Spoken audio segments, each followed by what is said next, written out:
یہ دن جو اللہ نے ہمیں نصیب فرمایا ہے اس کو عید الفطر کہا جاتا ہے۔ فطر افطار سے نکلا ہے۔ جس طرح ہم روزانہ روزے کو افطار کرتے ہیں، وہ تو ہر روز کے روزے کا افطار ہے، اور یہ عید الفطر جو ہے یہ پورے مہینے کے روزے کے افطار کے مترادف ہے۔ اس لیے اس کو عید الفطر کہا جاتا ہے کہ جو پورا مہینہ ہم روزے رکھے، عبادات میں رہے، تو آج اللہ نے ہمیں افطار کا دن نصیب فرمایا۔ اور پورے مہینے میں اللہ جو ہمارے اوپر نعمت نازل فرماتا ہے، عید الفطر جو ہے وہ اللہ سے ان محنتوں کا ثمرہ لینے، عیدی لینے کا دن ہے۔ تو اس لیے اس دن کو لہو و لعب میں گزارنا نہیں چاہیے۔ یہ بازاروں کے لیے عید نہیں ہے، یہ عید آوارگی کے لیے نہیں ہے، یہ عید اس لیے نہیں ہے کہ جو ہم نے پابندیاں پورے مہینے میں جو رکھیں تو ان ساری پابندیوں کو اب توڑ دیں۔ وہ سیکھنے کا موقع تھا، اب اس پر عمل پیرا ہونے کا موقع ہے۔ ہمارے رب نے ہماری آزمائش کی، ہماری پرکھ کی کہ میرے بندے ایک مہینہ رکنے کے بعد اب کیا ان کا مزاج پیدا ہوا ہے کہ وہ واقعہ ہی میرے احکام پہ عمل پیرا ہو جائیں۔ میں نے کہا کھانا نہیں ہے تو مرغن غذا موجود تھی، پاکیزہ طاہر غذا موجود تھی، انہوں نے نہیں کھایا۔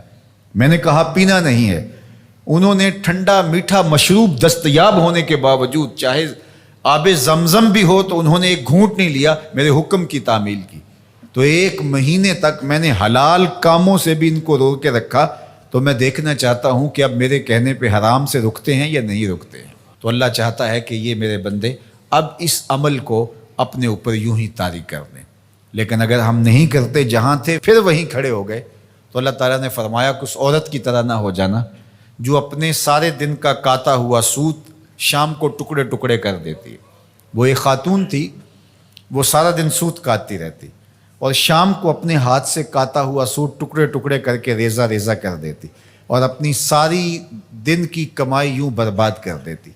تو فرمایا کہیں تم بھی ایسے نہ ہو جانا کہ اپنی ساری محنتوں کو جب پھل ملنے کا وقت آئے، جب صلہ ملنے کا وقت آئے، تو اس وقت تم ترک کر دو اور تم پھر اس عورت کی طرح ریزہ ریزہ کر دو۔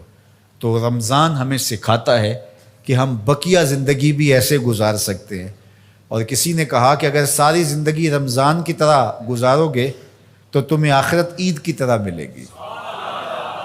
تو اس لیے اپنی زندگی کو رمضان کی طرح بسر کرو۔ حضرت داتا گنج بخش علی حجویری علیہ رحمہ اپنے شیخ ابو الفضل الختلی سے روایت کرتے ہیں، فرماتے ہیں کہ الدنیا یومن ولنا فیہا صومن، دنیا ایک دن کے برابر ہے اور ہم روزہ رکھ کے گزار رہے ہیں۔ دنیا کو اگر آخرت کے مقابلے میں رکھیں تو دنیا کے پلے بچتا بھی کیا ہے، تو گزر جائے گی۔ ہم افطار وہاں جا کے کریں گے، یہاں افطار نہیں کرنے آئے، یہاں روزہ رکھنے آئے۔ تو یہ مختصر زندگی اللہ کی یاد میں، اس کے ذکر میں، اس کی محبت میں، اس کے پیار میں بسر کیجئے۔ روزے کے مقصد کو سمجھیے گا۔ یہ نہیں ہے کہ رمضان المبارک گزر گیا تو اب ہم اپنی پرانی روٹین پہ آ جائیں گے، نہیں، بلکہ ہماری اب روٹین بہتر ہو جانی چاہیے۔ اور ہم نے ایک مہینہ مشق کر لی تو ہمارے لیے اب عمل کرنا آسان ہوگا۔ ہم نے ایک مہینہ تجربہ کیا، ہم حلال سے بھی رک سکتے ہیں اگر اللہ چاہے اور اللہ کی مرضی ہو تو ہم اللہ سے توفیق مانگے، مالک تیرے کرم سے ہم حلال سے بھی رک گئے تو توفیق دینا ہم حرام سے بھی رکیں۔ تو یہ ہے روزے کا فلسفہ، روزے کی برکت۔